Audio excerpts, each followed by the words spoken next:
ओम नमो भगवते वासुदेवाय।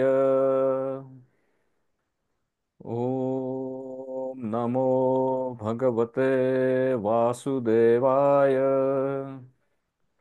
ओम नमो भगवते वासुदेवाय। नमस्कार मंडळी, सर्वांचं पुन्हा एकदा स्वागत आहे शाश्वत मूल्याच्या या दुसऱ्या सत्रामध्ये. आज आपण भगवद्गीतेचा पहिला अध्याय वाचणार आहोत. अ, वेळ सीमित असल्यामुळे आपण पहिल्या अध्यायातील काही निवडक श्लोक वाचणार आहोत आणि त्याच्यावरून संपूर्ण पहिल्या अध्यायामध्ये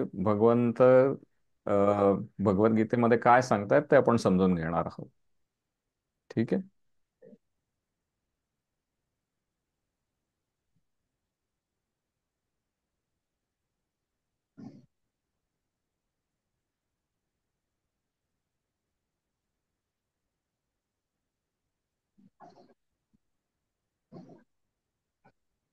तर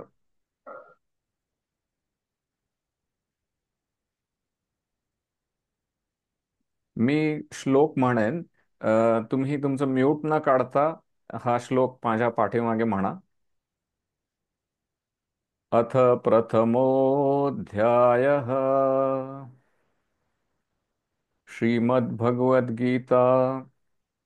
धृतराष्ट्र उवाच धर्मक्षेत्रे कुरुक्षेत्रे समवेतायुयुत्सवः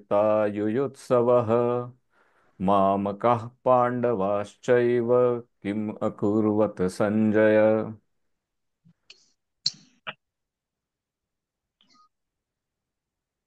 त्याचं भाषांतर भक्तिवेदांत श्रील प्रभुपादांनी केलेलं आहे. धृतराष्ट्र म्हणाला, हे संजया, कुरुक्षेत्र या पवित्र धर्मक्षेत्रावर एकत्रित आलेल्या युद्धाची इच्छा करणाऱ्या माझ्या आणि पांडूच्या पुत्रांनी काय केले. आपण आधी सगळे श्लोक वाचून घेऊ आणि मग मी निरूपणाला सुरुवात करेन.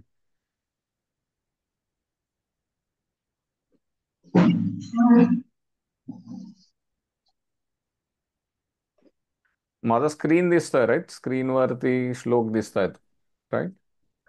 हो हो, दिसतायत. Okay okay. आता हा भगवद्गीतेतला तिसरा श्लोक आहे. पश्यैतान् पाण्डुपुत्राणाम् आचार्य महतीं च व्यूढां द्रुपदपुत्रेण तव शिष्येण धीमता। भाषांतर: हे आचार्य, तुमचा बुद्धिमान शिष्य द्रुपद पुत्र याने कौशल्याने रचलेली ही विशाल पांडव सेना बघा, पहा.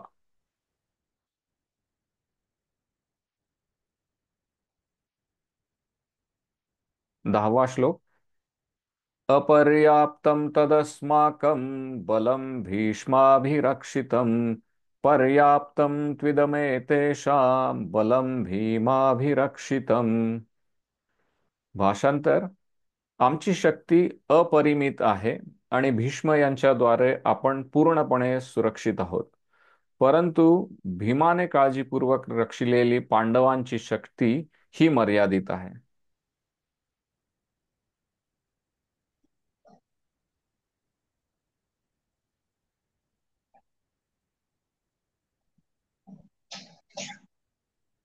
पहिल्यामधले 21 आणि 22 श्लोक आहेत.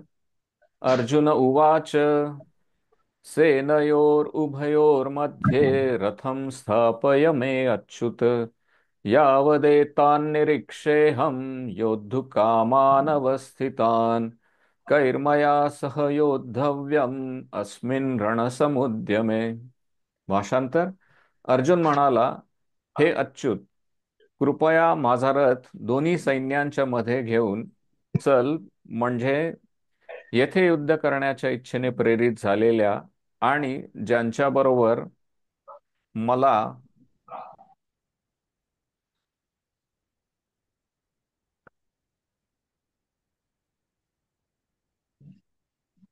आणि ज्यांच्याबरोबर मला या भयंकर शस्त्रास्त्र स्पर्धेमध्ये संघर्ष करावयाचा आहे, त्या सर्व उपस्थितांना मी पाहू शकेन.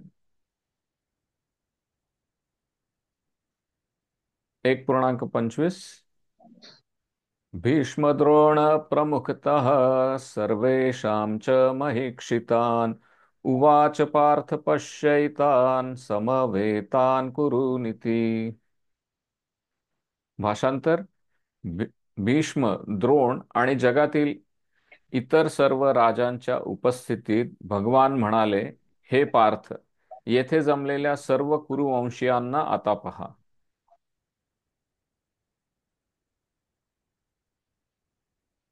1.30 न च शक्नोम्यवस्थातुं भ्रमतीव च मे मनः निमित्तानि च पश्यामि विपरीतानि केशव. भाषांतर. मला येथे यापुढे थोडा वेळ सुद्धा उभे राहणं शक्य नाही. मला स्वतःचाच विसर पडत चालला आहे आणि माझे मन चक्रावून गेले आहे. हे केशव, हे कृष्ण, मला केवळ विपरीत घडण्याचीच लक्षणे दिसत आहे.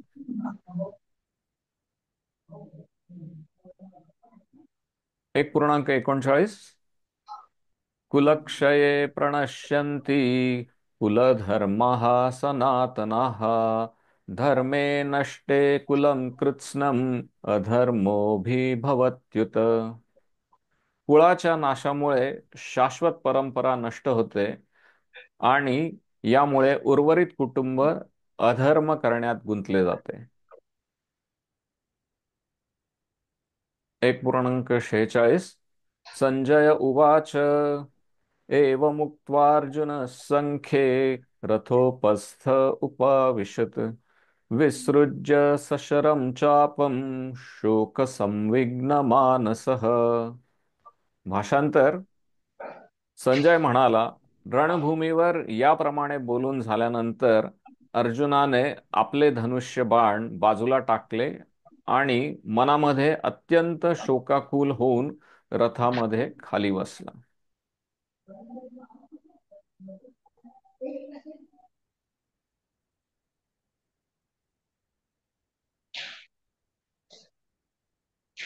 तर आता भगवद्गीतेचं निरूपण समजण्यापूर्वी आपण आपल्या गुरुपरंपरेचे आशीर्वाद घेऊया. ओम अज्ञानतिमिरान्धस्य ज्ञानाञ्जनाशलाकया चक्षुरुन्मिलितं येन तस्मै श्रीगुरवे नमः.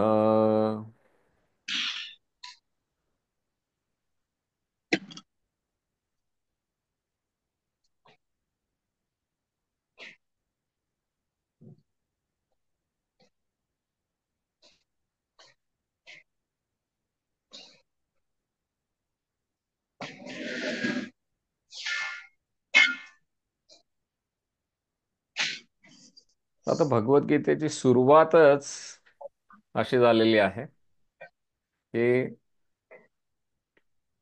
धृतराष्ट्र संजयाला विचारतायत की तिथे रणांगणावरती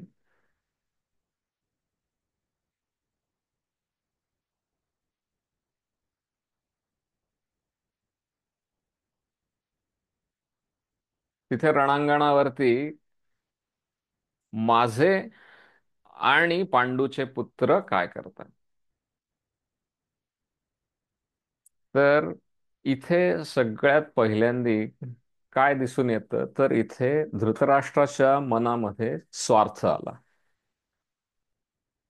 आणि खरं वास्तविक बघता पांडव आणि कौरव हा असा जो भेद सुरू झाला तो यावेळेपासूनच सुरू झाला. वास्तविक बघता पांडव म्हणजे पण कौरवच एक सगळेच कुरुवंशीय आहेत. परंतु इथे धृतराष्ट्राला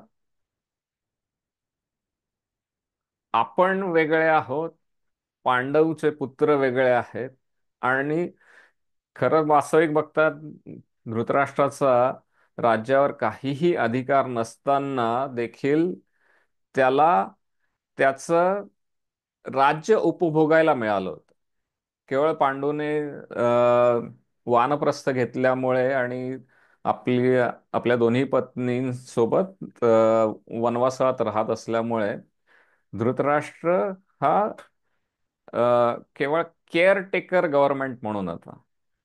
परंतु त्याची सवय त्याला इतकी झाली की बुवा आपलं हे राज्य आपलंच आहे असा त्याचा गैरसमज सुरू झाला.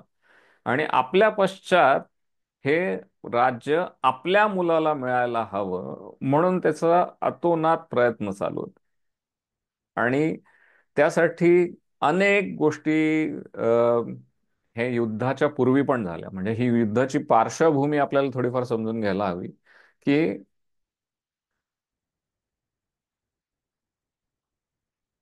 अ, कुरुसभेमध्ये अ, ज्या वेळेला अ, द्यूत झालं कौरव आणि पांडवांमध्ये, दुर्योधन आणि युधिष्ठिर हे दोन्ही बाजूनी मुख्य होते. तर युधिष्ठिराने आपली सगळी संपत्ती, आपले सगळे बंधू आणि एवढंच काय तर आपली पत्नी देखील पणाला लावली. आणि दुर्योधनाने छल करून शकुनी मामाच्या सहाय्याने त्यांनी हे द्यूतामध्ये युधिष्ठिराकडून सगळं काही जिंकून घेतलं. आणि जिंकण्यावरच ते थांबलं नाही, तर ते द्यूतामध्ये द्रौपदीला जिंकल्यानंतर भर सभेमध्ये तिच्याशी अ, दुष्कृत्य केले. तर ही सगळी युद्धाची पार्श्वभूमी फार पूर्वीपासूनच तयार झालेली होती. म्हणजे हे युद्ध जरी त्या दिवशी वास्तविक घडत होतं तरी सुद्धा त्या युद्धाचे बीज जे आहेत ते त्याच्या आधीच पेरले गेले होते. म्हणजे अ, त्या द्यूत सभेनंतर पांडवांना 12 वर्षांचा वनवास आणि 1 वर्षाचा अज्ञातवास झालेला होता. आणि म्हणजे 13 वर्ष लोटून गेलेली होती या गोष्टीला. तर हे युद्ध होणार आहे हे सगळ्यांना निश्चितच होतं. आणि इथे धृतराष्ट्र त्यावेळेला इतकी आशा लावून बसलेला आहे की हे युद्ध काहीतरी करून, जसं द्यूतामध्ये आपले पुत्र जिंकले होते तसंच काहीतरी करून काहीतरी होईल आणि आपले पुत्र यामध्ये जिंकतील, असा उगाचच त्याला आशा होती. मग आता ह्या पहिल्या श्लोकामध्ये अनेक असे छुपे संकेत आहेत की जेणेकरून आपल्याला लक्षात येतं की धृतराष्ट्राच्या मनामध्ये किती भीती होती. तर तिथे तो काय विचारतोय की धर्मक्षेत्रे कुरुक्षेत्रे. हे युद्ध कुठे चाललंय तर कुरुक्षेत्रामध्ये चाललंय आणि ते धर्मक्षेत्र आहे. तर धर्मक्षेत्रामध्ये जे तिथे पुण्यकर्म झालेले असतात त्यामुळे नेहमीच पुण्यवान लोकांना तिथे सहाय्यता मिळते आणि जे पापी आहेत त्यांना त्यांचा ऱ्हास होतो. तर धृतराष्ट्राला कल्पना होती की आपले मुलं अधर्माच्या बाजूने लढतायत आणि पांडूची मुलं धर्माच्या बाजूने लढतायत. त्यामुळे त्याला साहजिकच मनामध्ये आशंका होती की तिथे काहीतरी विपरीत घडू शकतं. आणि ते विपरीत घडण्याची पूर्ण शक्यता असताना देखील त्याला मनामध्ये असं वाटत होतं की काहीतरी करून आपली मुलं जिंकावे. तर इथे सगळ्यात महत्वाचं काय आहे तर पहिल्या श्लोकामध्ये आपल्याला दिसून येतं की स्वार्थ आड आला आणि त्या स्वार्थामुळे ह्या युद्धाची बीज पेरली गेलेली आहे. आणि ते बीज पेरलेली जी आहेत ती कधी ना कधी उगवणारच. तर ते हे 13 वर्षानंतर आता ही बीज उगवलेली आहेत आणि हे सगळेजण तिथे युद्धासाठी एकमेकांसमोर उभे ठाकलेले आहेत. आता याच्यानंतर संजय अ, सांगतायत तिथे की धृतराष्ट्राला की समोर काय काय चाललेलं आहे. तर समोर तिथे सर्वात पहिल्यांदा दुर्योधन त्या सगळ्या दोन्ही बाजूची जी सेना आहे त्यांची पाहणी करतोय, आणि त्या पाहणीविषयी त्याला जे काय काय दिसतं आहे, दुर्योधन आपल्या आचार्यांना सांगतोय, म्हणजे द्रोणाचार्यांना सांगतोय. तर इथे तिसरा श्लोक आहे, पश्यैताम पांडुपुत्राणाम आचार्य महतीम चमू व्यूढाम द्रुपदपुत्रेण तव शिष्येण धीमत. तर सगळ्यात पहिल्यांदी दुर्योधन आपल्या आचार्यांना काय सांगतोय की तुमचा बुद्धिमान शिष्य द्रुपद पुत्र दृष्टद्युम्न याने ही रचलेली विशाल पांडव सेना बघा. तर आता इथे नेमकं काय कारण असावं की दुर्योधन आधी द्रोणाचार्यांना भेटतोय. तर दुर्योधनाची सगळी कूटनीती आणि त्याला अ, असलेलं राजनीतीचं ज्ञान इथे आपल्याला अगदी भरभरून दिसून येत. अतिशय हुशार होता, अतिशय शूर होता, परंतु केवळ आणि केवळ नीतिमत्ता योग्य नसल्यामुळे त्याला योग्य आणि अयोग्य याच्यामधला फरकच समजत नव्हता. तर महाभारतामध्ये एक श्लोक देखील आहे, जानामि धर्मम, म्हणजे त्याचं असं म्हणणं असतं की, म्हणजे हे दुर्योधनाच्या तोंडीच हे वाक्य आहेत की मला धर्म काय आहे ते मी समजतो, परंतु ते करण्याची माझी प्रवृत्ती नाहीये. आणि अधर्म काय आहे ते पण मला माहिती आहे, पण त्याची मला निवृत्ती नाही. आणि ती सगळी कूटनीती इथे या श्लोकांमधून आपल्याला दिसून येते की सगळ्यात पहिल्यांदा त्यांनी द्रोणाचार्यांना का तो बोलला. वास्तविक बघता भीष्म पितामह खरं म्हणजे त्यांचे अ, अधिनायक होते, सेनानायक होते. तर वास्तविक बघता सगळ्यात पहिल्यांदा भीष्मांना जाऊन भेटायला हवं. परंतु त्याने भीष्मांना न भेटता सगळ्यात पहिल्यांदी आचार्य द्रोणांना भेटणं योग्य समजलं. कारण काय? तर सगळ्यात पहिल्यांदी म्हणजे त्याला माहिती होतं की द्रोणाचार्य हे ब्राह्मण आहेत, आणि आपल्या वर्ण संस्कृतीनुसार ब्राह्मणांनंतर क्षत्रिय येतात. तर जर आपण सगळ्यात पहिल्यांदा द्रोणांना मान दिला तर भीष्माचार्यांना काही वाईट वाटणार नाही. पण जर आपण भीष्मांना पहिला मान दिला तर कदाचित द्रोणाचार्य रागावतील आणि आपल्या बाजूनी मनापासून लढणार नाही. तर अशी शंका का होती त्याला? कारण त्याला माहिती होतं की भीष्मांचं पांडवांवर निस्सीम प्रेम होतं. त्यामुळे ते भीष्माचार्य पांडवांना मारतील की ना मारतील हे त्याच्यामध्ये मनामध्ये प्रचंड शंका होती. म्हणून त्याला वाटलं की आपण पहिले द्रोणाचार्यांना भेटून त्यांना मान देऊया.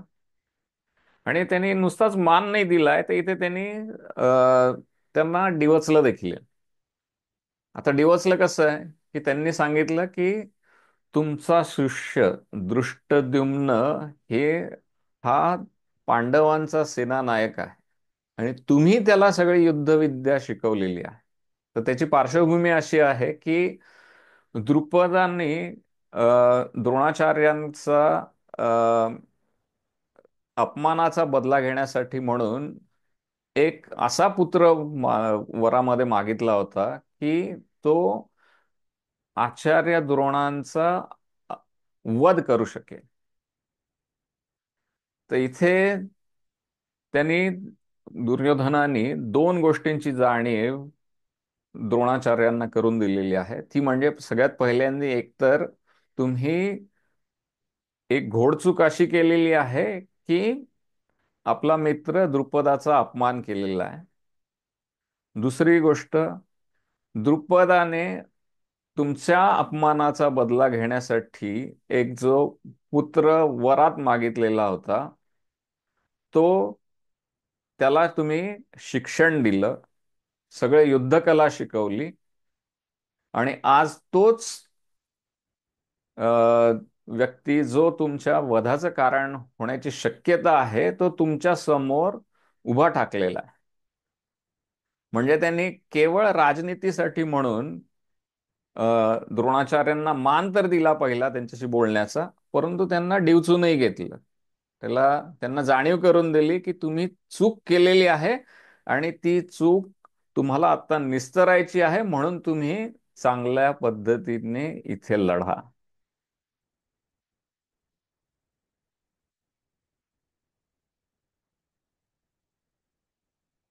तर आता एक साहजिकच कोणत्याही एका कुशल अ, राजनेत्याप्रमाणे त्यांनी दोन्ही बाजूच्या सैन्यांची तो पडताळणी करतो. तर दोन्ही बाजूच्या सैन्यांची पडताळणी करताना सगळ्यात पहिल्यांदी दुर्योधन अ, पांडवांच्या बाजूने कोण कोण लढतंय त्याविषयी सांगतो. मग त्यामध्ये अनेक योद्ध्यांची नावं घेतलेली आहेत त्यांनी. अ, म्हणजे सगळ्या पांडवांची, त्यानंतर सगळ्या पांडुपुत्रांची, त्यानंतर द्रुपद, आणि असे अनेक असंख्य योद्ध्यांची त्यांनी नावं घेतलेली. आणि आता हे सगळं काही त्यांचे युद्ध रचना, त्याच्यामुळे आपली बाजूला कोणी खचून जाऊ नये म्हणून तो पुढे अ, अ, कौरवांच्या बाजूने कोण कोण लढत आहे त्याचे सगळ्यांची तिथे तो अ, नावं घेतो. आणि ती नावं घेत असताना तो एक बोलता बोलता असं बोलून जातो की तुम्ही हे बघा की माझ्यासाठी आपले प्राण देखील पणाला लावल्याला कोण कोण आलेलं आहे, असे ते सगळ्यांची नावं घेत.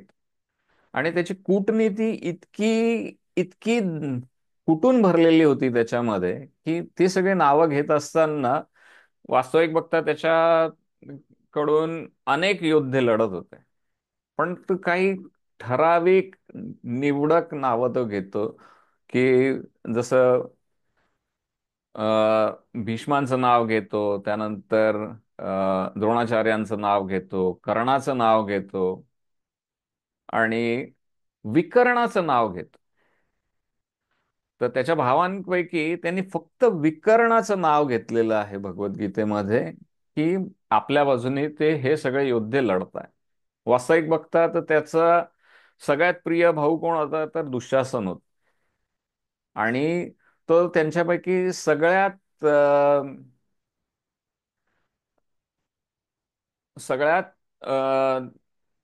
त्याला दुर्योधनाला साथ देणाऱ्यांपैकी होता, आणि दुर्योधनाचं काहीही सांगितलेलं ऐकणार होता. परंतु त्यांनी त्याचं नाव घेतलं नाही आणि विकर्णाचं नाव मात्र घेतलं. तर त्याची पार्श्वभूमी अशी आहे की द्यूत सभेमध्ये ज्या वेळेला द्रौपदीला बोलवून तिचा अपमान होतो, त्यावेळेला अख्ख्या त्या कुरु सभेमध्ये केवळ एक आणि एकच व्यक्ती त्याविषयी विरोध करून बोलला होता, आणि तो म्हणजे होता विकर्ण. तर आता साहजिकच हा विकर्ण आपल्या बाजूने चांगला लढावा, आणि त्यांनी आपल्याला अ, चांगली साथ द्यावी म्हणून त्या सगळ्यांची नावं घेतली. आणि आता हे सगळे दोन्हीकडचे सैन्यांचं पाहणी करून झाल्यानंतर तो अ, आता आचार्यांना सांगतोय, आणि त्या दोन्ही बळांची तुलना तो करतोय. एकच सेकंद.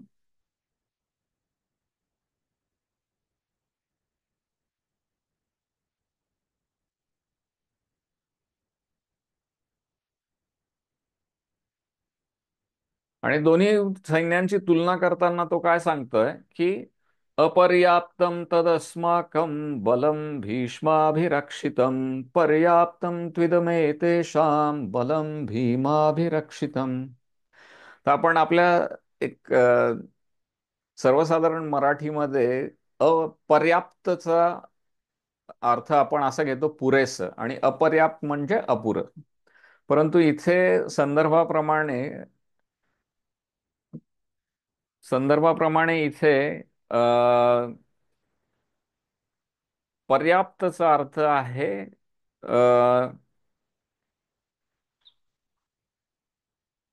म्हणजे ज्याची गणना होऊ शकेल किंवा मेजरेबल.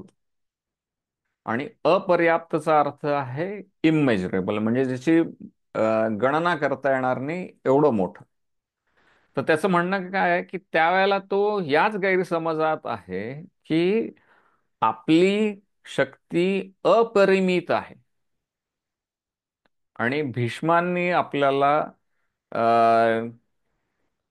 भीष्मांच्या अधिपत्याखाली आपण सुरक्षित आहोत. तर याची पार्श्वभूमी अशी आहे की भीष्मांना अ, स्वतः त्यांचं स्वतःचं मृत्यू निवडण्याची निवडण्याचा त्यांना वर मिळाला होता. तर त्याला साहजिकच असं वाटत होतं की जोपर्यंत आपल्या प्रत्येका शत्रूचं अ, विनाश केल्याशिवाय भीष्मदेव त्यांचं प्राण त्यागणार नाही. परंतु त्याला हेच लक्षात आलेलं नाहीये की भीष्मांच्या दृष्टीने पांडव हे शत्रूच नाहीयेत. तर भीष्मदेव हा त्यांचा जो वर मिळाला होता की त्यांना स्वयंमृत्यू ते निवडू शकत होते. तर त्या ठिकाणी ते लढतायत, तर ते लढाईमध्ये पांडवांना शत्रू मानतच नाहीये. तर ते कसे लढणार हे त्याच्या लक्षातच येत नाहीये. आणि दुसरीकडे भीमाच्या अधिपत्याखाली किंवा भीमाच्या नजरेखाली पांडवांचं जे शक्ती आहे ती सीमित आहे, परिमित आहे. आणि त्यामुळे आपण सुरक्षित आहोत असा त्याचा गैरसमज होतो. आणि ही सगळ्यात मोठी चूक असते कोणत्याही प्रकारच्या आपल्या दैनंदिन आयुष्यामध्ये, की आपण परिस्थितीचं योग्य आकलन करणं हे फार महत्वाचं. त्यांनी आपली रणनीती कुशलता आणि राजनैतिक कुशलता वगैरे त्यांनी ही इथे दाखवण्याचा बराच प्रयत्न केला. अतिशय गोड शब्दामध्ये सगळ्यांचा मान राखून वगैरे ते सगळ्यांशी बोलत होता. परंतु हे ते विसरूनच गेला की लोक नुसतं बोलणं बघत नाही. लोक संपूर्ण आणि संपूर्ण गोष्ट बघतात. आणि सगळ्यात महत्वाचं म्हणजे लोकांना भावना समजतात. इथे आपल्याला म्हणजे दुर्योधनला असं वाटत होतं की केवळ आपण गोड बोलून तात्पुरतं सगळ्यांना गोड लावून आणि त्यांना आपल्या बाजूने लढण्यासाठी प्रवृत्त करू. परंतु भावना काय आहेत हे त्यांनी कधी समजून घेतलं नाही. आणि दुर्दैवाने ह्या सगळ्या त्याच्या आयुष्याच्या प्रवासामध्ये त्याने प्रत्येकाला कोणत्या ना कोणत्या क्षणी दुखावलं होतं, त्यांचा अपमान केलेला होता. आणि त्यामुळे कोणीच त्याच्या बाजूला मनापासून कोणीच नव्हतं. केवळ आणि केवळ त्यांचं त्यांचा धर्म पाळायचा. आणि देवांनी आपला धर्म काय समजला होता, आपलं कर्तव्य काय समजलं होतं, तर कुरु राज्याची सुरक्षितता बघणं हे त्यांनी आपलं कर्तव्य मानलं होतं. तसंच द्रोणाचार्यांनी देखील आपण या राज्याने आपल्याला आश्रय दिला, या राज्याने आपल्याला वेतन दिलं, या राज्याने आपल्याला मान दिला आणि म्हणून आपण या राज्याच्या रक्षणासाठी उभे आहोत. परंतु कर्तव्याच्या पुढे भावना असतात, आणि जोपर्यंत ते मनापासून एखाद्याला एखादी गोष्ट करण्याची इच्छा होत नाही, तोपर्यंत त्या व्यक्तीकडून त्या कामासाठी सगळं काही व्यवस्थित काम पार पाडण्याची इच्छाच निर्माण होत नाही. हा भाग दुर्योधन तिथे विसरूनच गेला. आणि स्वार्थ जो त्याच्या वडिलांकडून म्हणजे धृतराष्ट्राकडून त्याच्याकडे आला होता, त्याच्यामुळे त्याचे पण डोळे आंधळे झालेले होते. म्हणजे त्याला इतका गर्व झाला होता. वास्तविक बघता ज्या वेळेला भगवान श्रीकृष्ण दुर्योधनाकडे शांती प्रस्ताव घेऊन गेले, त्यावेळेला त्यांनी सांगितलं होतं की केवळ ह्या 5 पांडुपुत्रांना तू 5 गावं दे, जेणेकरून हे युद्ध टळेल. त्यावेळेला त्याला इतकी गुर्मी होती की त्यांनी भगवंतांना देखील सांगितलं की केवळ सुईच्या टोकावर मावेल एवढी सुद्धा जागा तो पांडवांना देणार नाही. तर तो अशा प्रकारे त्याच्यामध्ये स्वार्थ अतिशय कुटून कुटून भरलेला होता. आणि मग स्वार्थ आला की अनेकच त्याच्याबरोबर तो मत्सर घेऊन येतो, लोभ घेऊन येतो, आणि एकंदरीतच मन कलुषित होऊन जातं. तर स्वार्थावरती साधा सोपा उपाय काय? तर आचार्य सांगतात की उपदेशामृतामध्ये अ, हा 4था श्लोक आहे. हे अतिशय सोपा उपाय आहे की जेणेकरून आपण स्वार्थावरती विजय मिळवू शकतो. ददाती प्रतिगृह्णाती गुह्यम आख्याती पृच्छती भुंक्ते भोजयते चैव षड्विधम प्रीती लक्षणम. याचा अर्थ असा आहे, ददाती म्हणजे देणे, प्रतिगृह्णाती म्हणजे स्वीकार करणे, गुह्यम आख्याती पृच्छती म्हणजे एकमेकांविषयी तुमचं काय चाललंय, कसं चाललंय, याविषयी विचारपूस करणे आणि आपल्याही संदर्भात सांगणे. भुंक्ते भोजयते चैव म्हणजे स्वतः देखील दुसऱ्यांनी जे काय दिलंय त्याचं भोजनाचा स्वाद घ्यावा, आपणही त्यांना भोजनाला बोलवावं. आणि हे 6 वि- विधी आहेत प्रीती लक्षणासाठी, म्हणजे प्रीतीच्या विवर्धनासाठी. आणि आपण वास्तविक बघता हे रोज करत असतो. आणि आपल्या संस्कृतीमध्ये हे अतिशय अ, भरून ठेवलेलं आहे. म्हणजे अतिथी देवो भव आपण म्हणतो, किंवा आपल्या आप्तेष्टांसाठी आपल्या सगळ्या संस्कृतीमध्ये हे खरं म्हणजे खूप सहजासहजी भरून ठेवलेलं आहे. काय करायचंय तर साधी गोष्ट म्हणजे एखाद्याला काहीतरी भेटवस्तू दिली आहे. त्या व्यक्तीने भेटवस्तू जी काय दिली आहे त्याचा प्रेमाने स्वीकार करायचा आहे. त्या व्यक्तीला काय सुखदुःख आहे ते वाटून घ्यायचे, आणि कधी एकमेकांना भोजनाला बोलवायचं आहे, कधी आपण त्यांच्याकडे भोजनाला जायचं आहे. तर आपल्या संस्कृतीमध्ये ह्या गोष्टी अतिशय सहजतेने विणलेल्या आहेत आणि होत्या.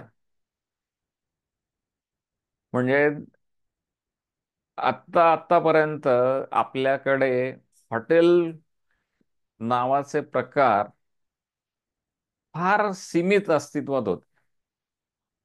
रेस्टॉरंट्स किंवा खानावळी पण अतिशय सीमित होत्या. कारण कधी हॉटेलमध्ये जाऊन राहण्याचा प्रसंगच यायचा नाही. आपण एखाद्या गावाला गेलो तर कोणीतरी आपल्या आत्तेष्टांकडे, आपल्या नातेवाईकांकडे, मित्रांकडे राहण्याचं प्रचलनच होतं. म्हणजे ती रूढी परंपरा सारखं होतं. पण हळूहळू काय होत चाललंय की आपल्याला त्या सगळ्या गोष्टींचा ऱ्हास होत चाललेला आहे. म्हणजे आजकाल हॉटेल्स इतके झालेले आहेत, आणि म्हणजे स्वतःचे सख्खे भाऊ बहीण आपतेष्ट असताना देखील लोकांना हॉटेलमध्ये जाऊन राहणं, मजा करणं जास्त सोयीचं वाटायला लागलं. त्यानंतर हे ददाती प्रतिगृह्णाती, आपल्याकडे प्रत्येक कार्यक्रमामध्ये एकमेकांना आहेर देणे, तो प्रति आहेर स्वीकार करणे, ह्या गोष्टी सहजासहजी अगदी आपण करत होतो. परंतु पुढे पुढे असा काळ येत चाललाय की आता तो आहेर काय, कोणी काय दिला आणि तो कसा योग्य नाहीये, याच्याविषयीच आलोचना जास्त होते हल्ली. आणि हल्ली तर म्हणजे ती सगळी काही झंझटच नको म्हणून सरळ पत्रिकेवरच आपण छापून टाकतो की कृपया आहेर आणू नये. आणि तो या दृष्टीने नसतो की त्या समोरच्या व्यक्तीला त्रास होईल बघ, की तो आपल्याला काहीतरी देणं लागेल. त्या मागची दुर्दैवी भावना अशी असते की आपण कोणाचा आहेर स्वीकारला नाही तर साहजिकच आपल्यालाही काही आहेर देण्याची काहीच गरज नाहीये. इथपर्यंत आपल्या सगळ्या रूढी परंपरांना आपण तिलांजली दिलेली आहे. पण हे जर का कधी आपण आपल्या या जुन्या रूढी परंपरा सगळ्या आपल्या पुनर्जीवित केल्या, की जेणेकरून हे षड्विधम प्रीती लक्षणम जे आपल्याला आचार्यांनी सांगून ठेवलेलं आहे, ते आपल्याला सहजासहजीच करता येईल. आणि मनामध्ये जो स्वार्थामुळे जो कल्लोळ होतो तो कमी होईल. तर इथे आपण म्हणलं की आपल्याला शाश्वत मूल्य करायचंय, की शाश्वत मूल्यांविषयी समजून घ्यायचं आहे. तर एक साधा सोपं मूल्य आहे की स्वार्थाला तिलांजली देण्यासाठी, तो म्हणजे आपल्या आप्तेष्टांविषयी प्रेम वाढवणं. त्यामुळे साधी गोष्ट आहे की आपण आपले बंधू, चुलते, मामी, मावशी या कोणाही विषयी काहीही वाईट मनात आलं तर तो विचार तिथेच सोडून द्यावा. त्या गोष्टीविषयी फार काथ्याकूट न करता प्रेमाने आनंदाने भेटावे, राहावे, जेणेकरून महाभारतामध्ये ही जी परिस्थिती आलेली आहे तशी सदृश परिस्थिती आपल्यावर येणार नाही. आज आपल्या महाराष्ट्रामध्ये दुर्दैवाने अशी परिस्थिती आलेली आहे की म्हणजे घराघरामध्ये महाभारत चालू आहे. म्हणजे जेवढे व्यक्ती तेवढ्या वाटण्या, त्या वाटण्या करत करत करत अशी परिस्थिती आली आहे की म्हणजे समजा तीन चार पिढ्यांपूर्वी एखाद्या परिवारामध्ये जर कधी 100 एकर जमीन असेल तर ते आता 50 100 त्यांचे वारस होऊन प्रत्येकाच्या वाट्याला एखादा एकरच जमीन राहिलेली आहे.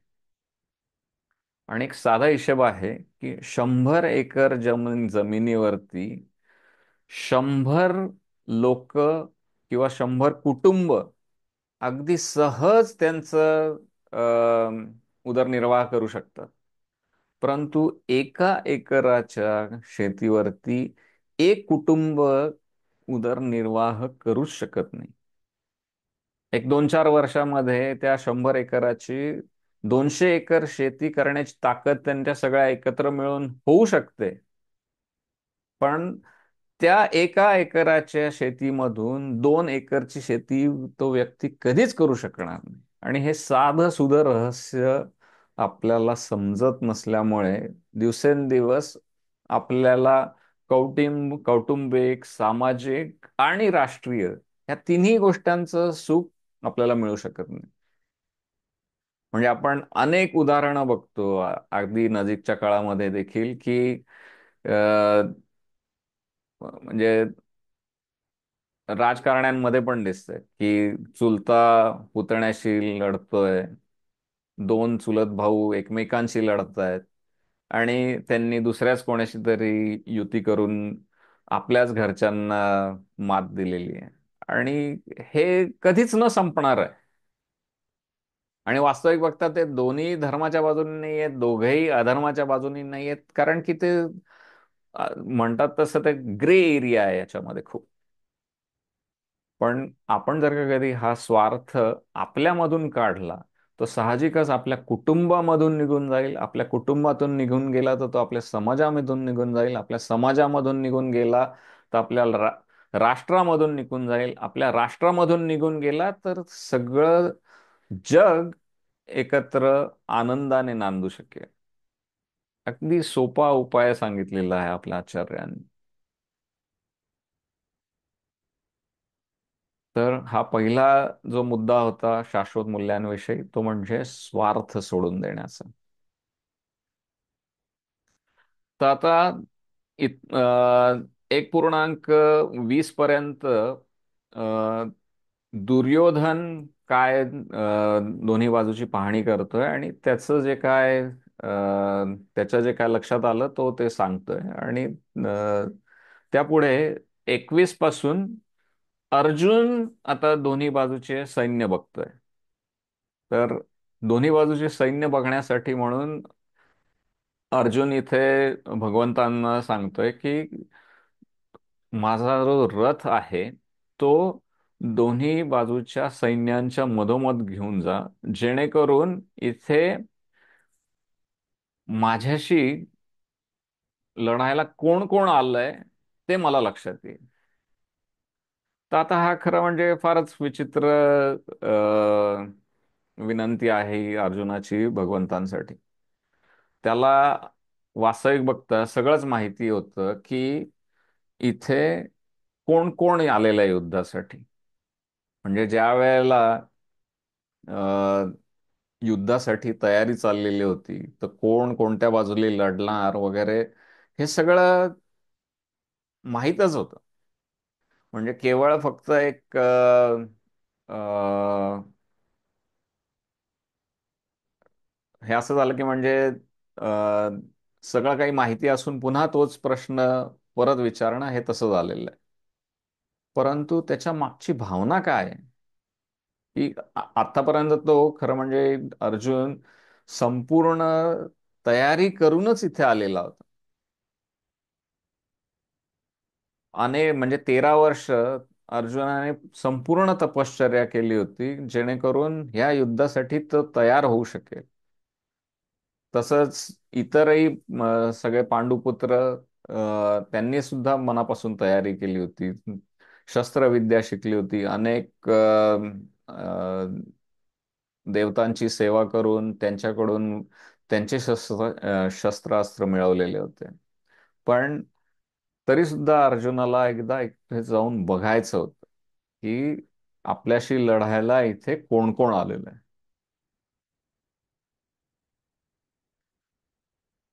तर हे करत असताना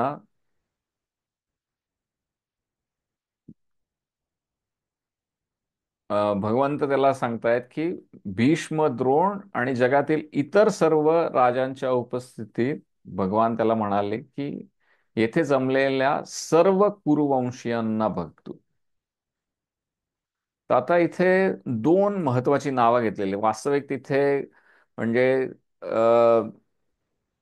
लाखोनी सगळे सैनिक होते. पण इथे दोनच महत्वाची नावं घेतलेली आहेत अर्जुनाला सांगताना भगवंतांनी. ती म्हणजे भीष्म, द्रोण प्रमुखतः सर्वेषां च महिक्षिता. तर भगवंतांना माहिती होतं की अर्जुनाचं सगळ्यात जास्त प्रेम जे आहे ते भीष्मदेवांवर होतं आणि द्रोणाचार्यांवर होतं.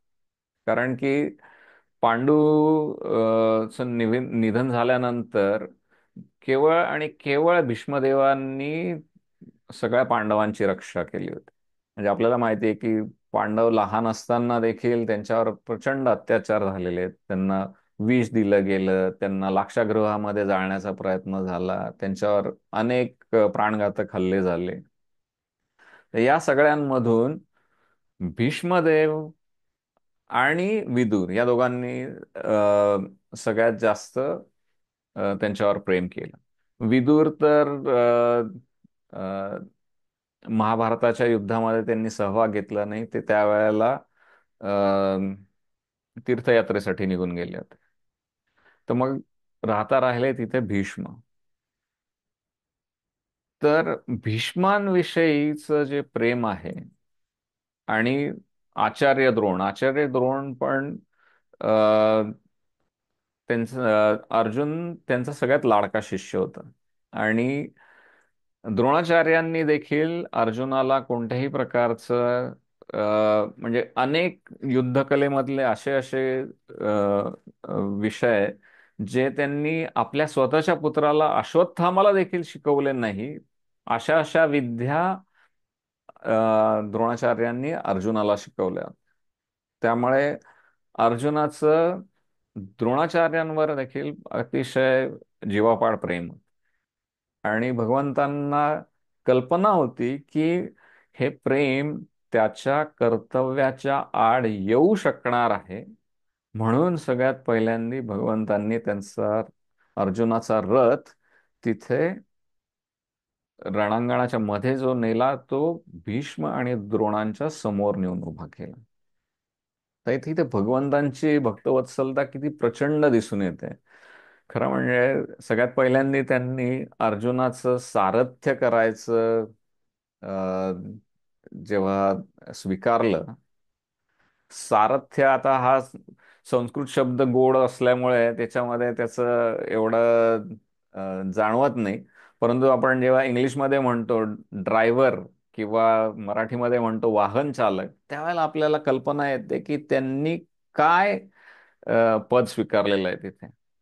आणि जसं आपण चालक म्हटलं तर कसं त्याला उजवीकडे जा, डावीकडे जा वगैरे आपल्याला तोंडाने सांगता येतं ते. परंतु युद्धामध्ये ज्या वेळेला आजूबाजूला प्रचंड कल्लोळ चाललेला असतो, त्यावेळेला काहीही ऐकायला येत नाही. आणि त्याच्यावर जो रथी स्वार असतो, त्याच्या हातामध्ये शस्त्र असतात. तर सारथीला सांगण्यासाठी त्याच्याकडे केवळ खुणाच असतात, की त्याला तो स्पर्श करूनच खून करू शकतो. आणि त्याच्याकडे कोणता अवयव शिल्लक राहिला? केवळ पाय शिल्लक राहिलेच. उजवीकडे पाय मारला तर उजवीकडे जा, डावीकडे पाय मारला तर डावीकडे जा, अशा पद्धतीने सारथीला सांगायला लागायचं. आणि भगवंतांनी ती जागा स्वीकारलेली आहे केवळ आपल्या भक्तासाठी, अर्जुनासाठी. म्हणजे याच्यावरून आपल्याला भगवंतांची भक्तवत्सलता किती आहे ते लक्षात येतं.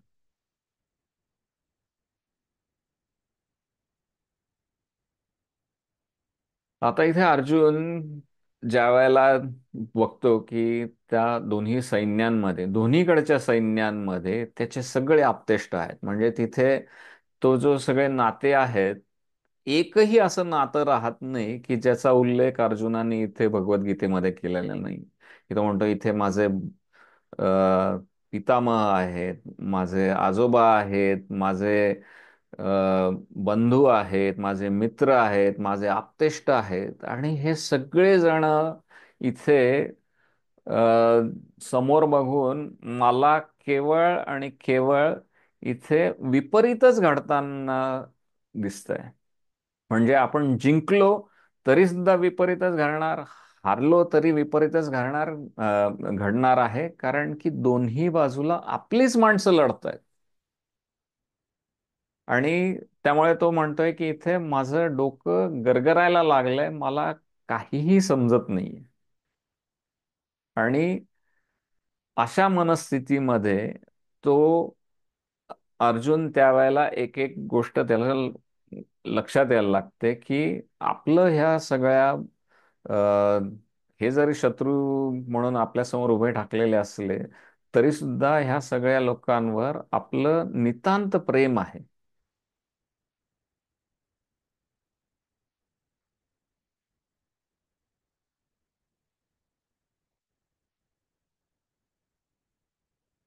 कारण की तो मनापासून चांगला होता. म्हणजे हे जरी आपल्या विरुद्ध शत्रू म्हणून उभे आहेत तरी सुद्धा त्यामुळे त्याचं प्रेम मनातलं कमी झालेलं नव्हतं. कारण की स्वार्थ नव्हता त्याच्यामध्ये. त्याच्यामुळे त्याच्या अंगी सगळं सत लक्षणं होती, सात्विक लक्षणं होती सगळीच. तर त्यावेळेला त्याला अनेक अशी कारणं वाटली की आपण हे युद्ध करू नये. तर त्याच्यापैकी काही महत्वाची कारणांविषयी आपण इथे बोलणार आहोत. आणि त्याच्यापैकी एक महत्वाचं कारण जो अर्जुन म्हणतो की मला आता लढायची इच्छा होत नाहीये, कारण की लढलं तर कुलक्षये प्रणश्यन्ति कुलधर्म हा सनातन धर्मे नष्टे कुलम कृत्स्नम अधर्मोभिभवतीत. तर या युद्धामुळे कुळाचा नाश होईल. कुळाचा नाश झाला तर त्यामुळे सगळ्या शाश्वत परंपरांचा नाश होतो. परंपरांचा नाश झाला तर कुटुंब अधर्मामध्ये लागतं, आणि अधर्मामुळे नंतर इतर सगळ्याच गोष्टी विनाश पावतात. तर त्यांनी सगळ्यात पहिलं कारण जे दिलं ते कुळांचा नाश होऊ नये, आपला कुळाचार त्यांनी सांभाळला. त्यांनी आपला कुळाचार सांभाळण्याचा प्रयत्न केला. सांभाळणं त्याला शक्य नव्हतं, पण कुळाचा नाश होईल अशी त्याला भीती होती, आणि त्यामुळे सगळेच तिथे अनर्थ होतील असं त्याला वाटत होतं. आणि त्याचबरोबर त्याच्या मनामध्ये अनेक भावना ज्या आपल्या सर्वसाधारण व्यक्तीच्या मनामध्ये येतात, की प्रेम, शंका, भीती, अशा सगळ्याच भावना त्याच्या मनामध्ये अ, उमगल्या होत्या. आणि हे सगळं होऊन तिथे संजय नंतर सगळ्यात शेवटी सांगतायत की एवमुक्त्वा अर्जुन संख्ये रथोपस्थ उपाविशत विसृज्य सशरम चापम शोक संविघ्न मानसः. म्हणजे संजय सांगतायत की हे सगळं अर्जुनाने पाहून त्याविषयी बोलल्यानंतर तो इतका क्षीण झाला, आणि त्यांनी आपला धनुष्यबाण बाजूला ठेवला, आणि अतिशय शोकाकुल परिस्थितीमध्ये तो रथामध्ये खाली बसला. आणि त्या ठिकाणी पहिला अध्याय संपतो. आणि इथे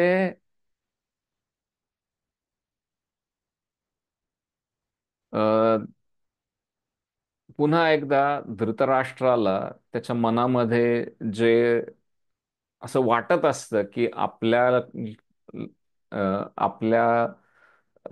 मुलांना हे इथे जिंकण्याची काहीतरी शक्यता आहे. तर एकच आहे की जर पांडवांनी या युद्धामधून माघार घेतली तरच आपले पुत्र जिंकू शकतील, असं एक त्याला आशा पल्लवित झाली धृतराष्ट्राला. पण ते काय पुढे काय होणार आहे ते आपण दुसऱ्या अध्यायात बघूया. पहिल्या अध्यायाचं निरूपण आपण इथेच थांबू. कोणाला काही प्रश्न असतील, काही शंका असतील तर आपण आता घेऊ शकतो.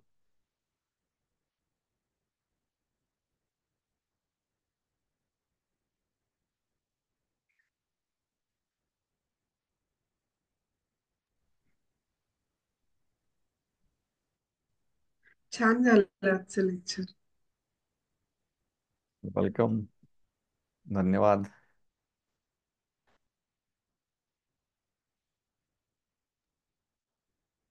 अभि म्हणजे जसं म्हणजे अ, जसा पांडुराजाचा हे होता हक्क होता तसा ह्यांचा पण असेलच ना. म्हणजे अ, धृतराष्ट्राचा पण होताच ना, जरी तो आंधळा होता तरी त्याचा पण हे होताच ना, हक्क होताच ना. म्हणजे ते त्या दोघांचंही इक्वल होतं असं मला वाटतं ना, की हे घडायलाच नको. सी, आता हक्काचा जो प्रश्न येतो ना, तर ज्या वेळेला खुर्ची एकच असते त्यावेळेला एकच व्यक्ती त्या आसनावर बसू शकतो. पण याचा अर्थ असा नाही की ते राज्य दोघांना उपलब्ध नव्हतं. ते राज्य दोघांना देखील उपलब्ध होतं ना. केवळ तिथे राजा बनण्याच्या अधिकारामध्ये तो व्यक्ती सक्षम असायला हवा, आणि सक्षमतेच्या डेफिनेशन प्रमाणे तो व्यक्ती आंधळा नसावा, हे त्या काळच्या आपल्या म्हणजे राजांच्या विषयीच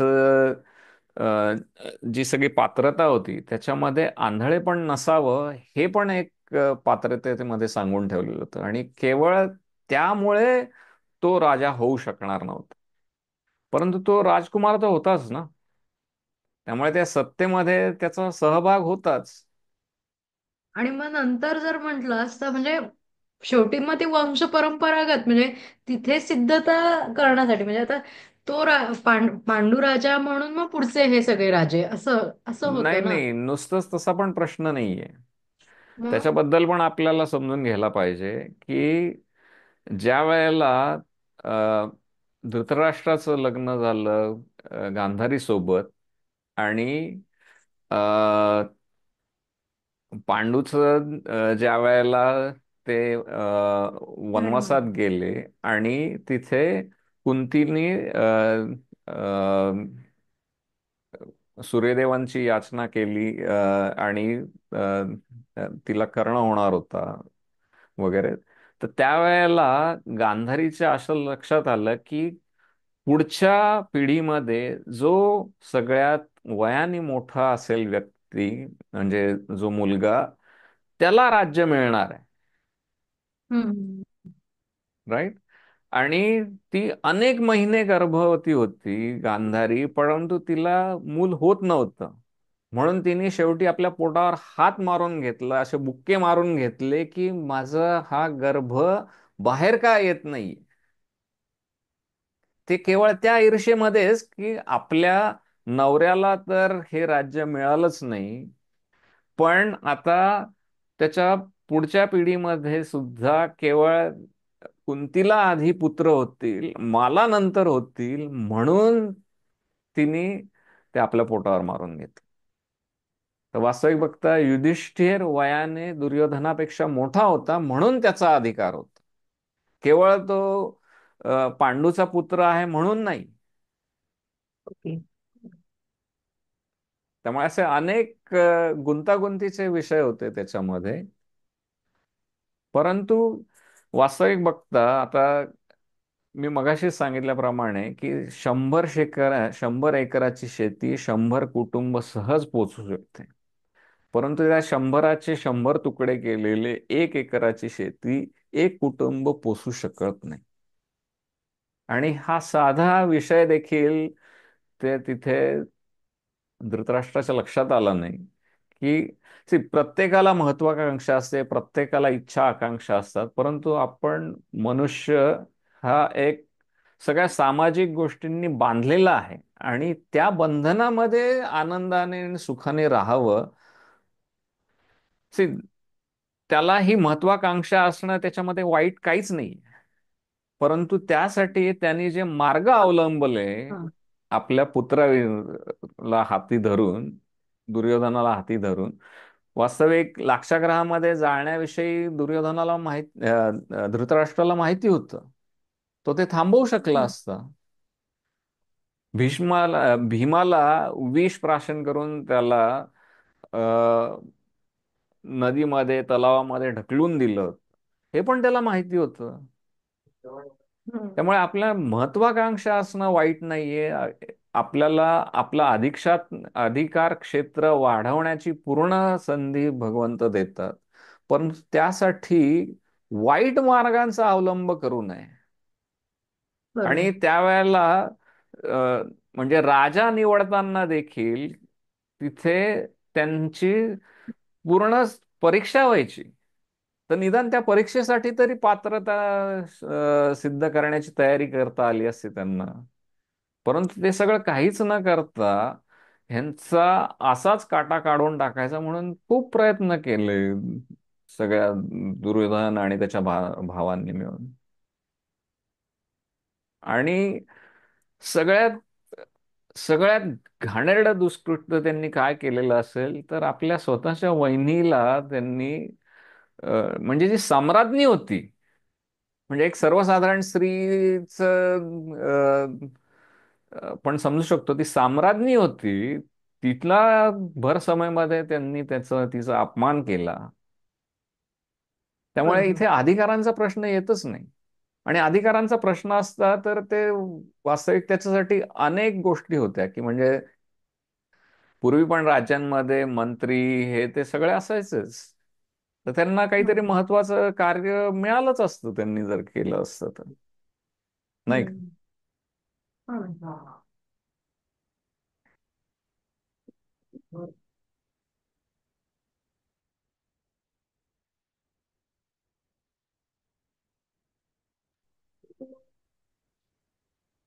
हा. अजून कोणाला काही शंका आहे?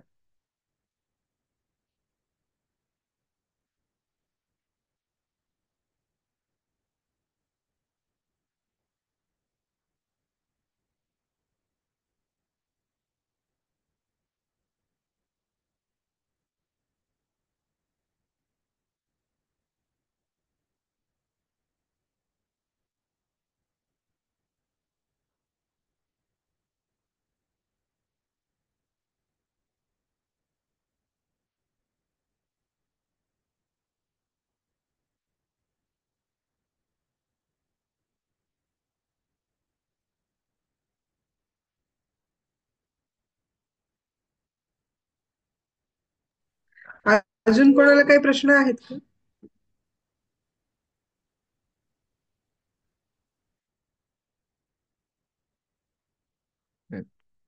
चॅट मध्ये कोणी काही विचारलंय का? नाही. ठीक आहे. जर कोणाला काही शंका नसतील तर पहिल्या अध्यायामध्ये मी आता सांगितल्याप्रमाणे खूप सोपा उपाय आपल्या आचार्यांनी आपल्या सगळ्यांना सांगून ठेवला आहे. ददाती प्रतिगृह्णाती गुह्यम आख्याती पृच्छती भुंक्ते भोजयते चैव षड्विध प्रीतिलक्षणम्.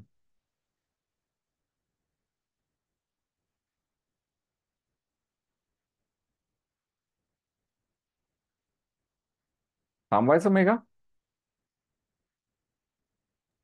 हो, हरकत नाही, चालेल. चला, धन्यवाद मंडळी.